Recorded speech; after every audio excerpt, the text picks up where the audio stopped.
Offline classes में जब मैं बच्चों को माइनस आई इफेक्ट का ऑर्डर लिखवा करके आता हूँ, कुछ बच्चे मेरे पास डाउट लेके आते हैं और बोलते हैं कि सर आपने जो माइनस आई इफेक्ट का ऑर्डर जो दिया है, उसमें एक गलती है।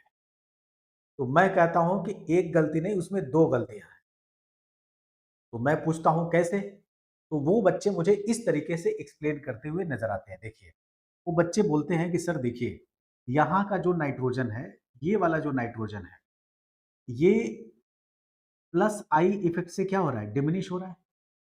क्योंकि यहाँ पे 3 एल्काइल ग्रुप लगे हुए हैं और ये तीनों alkyl group plus I effect से इस नाइट्रोजन की पॉजिटिव चार्ज के इलेक्ट्रॉन डेंसिटी को कम कर रहे हैं। तो ये जो नाइट्रोजन है, इसका पेट ये तीनों भर रहे हैं और जब इस नाइट्रोजन का पेट ये तीनों भर रहे हैं प्लस आई इफेक्ट से, तो ये कम भूखा होगा सर, ये कम भूखा होगा। और यहाँ पर, यहाँ का जो नाइट्रोजन है, ये ज़्यादा भूखा होगा। क्योंकि यहाँ पर इसके पेट को भरने वाला कोई प्लस आई इफेक्ट नहीं है। तो सर NH3 पॉजिटिव का माइनस आई इफेक्ट ज्यादा होगा NR3 पॉजिटिव से। आपने NR3 पॉजिटिव का ज्यादा लिखवाया है NH3 पॉजिटिव से, जो कि गलत है। बताइए।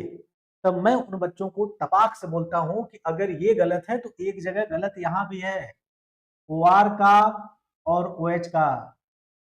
इसका मतलब आप लोगों के हिसाब से OH का ज्यादा होना चाहिए OR से। तो आइए इसके पीछे लॉजिक क्या है और इसको किस तरीके से समझेंगे, आइए हम लोग इसको डिटेल में और लॉजिक के साथ समझते हैं, ताकि बिल्कुल कॉन्सेप्ट आपका क्लियर हो जाए। देखिए बेटा, होता क्या है? होता यह है कि जब आप इसको ऐसे लिखते हैं NR3 पॉजिटिव को जब आप ऐसे लिखते हैं और यहां पे लिखते हैं NH3 पॉजिटिव, बिल्कुल ध्यान से देखिए और इसको समझने की कोशिश करिए। यहाँ मुझे लगता है कि उस बच्चे ने काफी हद तक सही से एक्सप्लेन करने की कोशिश की थी, लेकिन थोड़ा गलत हो गया। गलत ये हो गया कि यहाँ पे देखिए, जो ये नाइट्रोजन है और ये नाइट्रोजन, इन दोनों नाइट्रोजन में इलेक्ट्रोनेगेटिविटी का फर्क आ जाता है। देखिए, इलेक्ट्रोनेगेटिविटी माना कि वो एक इंट्रिंसिक प्रॉपर्टी है, लेकिन वो इंट्रिंसिक प्रॉपर्टी कब है? जब वह अकेला हो। लेकिन जब वो सराउंडिंग में आएगा, जब वो घिरेगा एटम से, तो एटम के घिरने से उसकी इलेक्ट्रोनेगेटिविटी चेंज हो जाती है। तो देखिए, यहां पर जो R है, ये R है, ये R है, इनके बीच में एक रिपल्सन काम करेगा, है ना?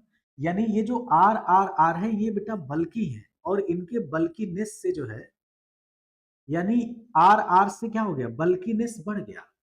अब बल्कीनेस बढ़ गया तो जाहिर सी बात है रिपल्सन बढ़ गया इनके बीच में। रिपल्सन बढ़ गया, रिपल्सन बढ़ गया तो स्पेस बढ़ गया, स्पेस इनके बीच में जो जगह था वो बढ़ गया। अब स्पेस बढ़ गया तो आप देख रहे हैं कि एंगल भी बढ़ जाएगा। देखिए, ये थीटा, ये थीटा, ये क्या हो जाएगा? एंगल बढ़ जाएगा, यानी थीटा बढ़ गया आपका। आई बात समझ में? अब जब थीटा बढ़ गया तो मतलब ये हुआ कि परसेंटेज एस कैरेक्टर भी बढ़ गया। अगर थीटा बढ़ेगा तो परसेंटेज एस कैरेक्टर भी क्या हो जाएगा? बढ़ जाएगा। और अगर परसेंटेज एस कैरेक्टर बढ़ेगा, ये केमिकल बॉन्डिंग में आप लोगों ने पढ़ा होगा कि अगर थीटा बढ़ेगा यानी angle is directly proportional to percentage, है ना?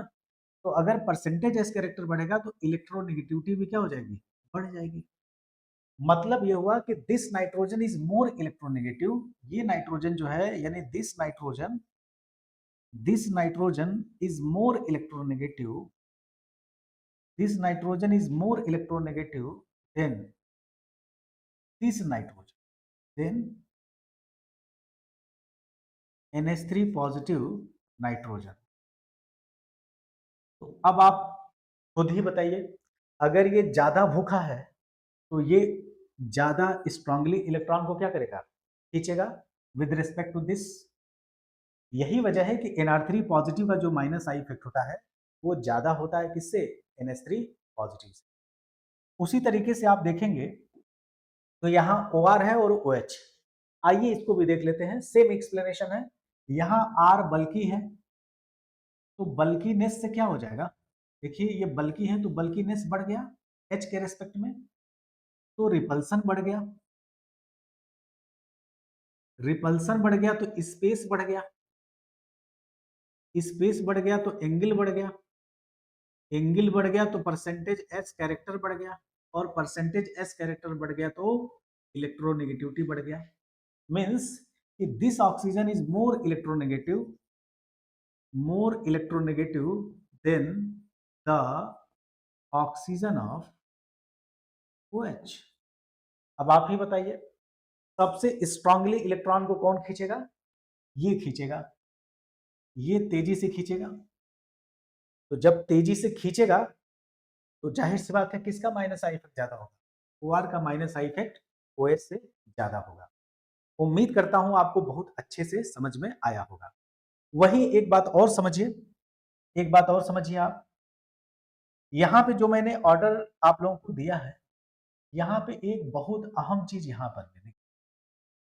अगर आप यहां देखेंगे तो एसिटिलीन का जो माइनस आई इफेक्ट है वो नाइट्रोजन यानी NH2 से ज्यादा है।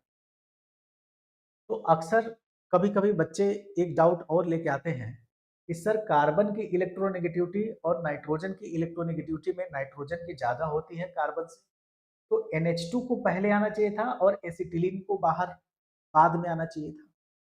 तो देखिए ये जो कार्बन है ये sp हाइब्रिडाइज्ड कार्बन है, और sp हाइब्रिडाइज्ड कार्बन की जो इलेक्ट्रोनेगेटिविटी होती है वो होती है 3.25, और जो नाइट्रोजन की इलेक्ट्रोनेगेटिविटी होती है वो होती है 3.0 के लगभग। तो बताइए सबसे ज्यादा इलेक्ट्रोनेगेटिव कौन है?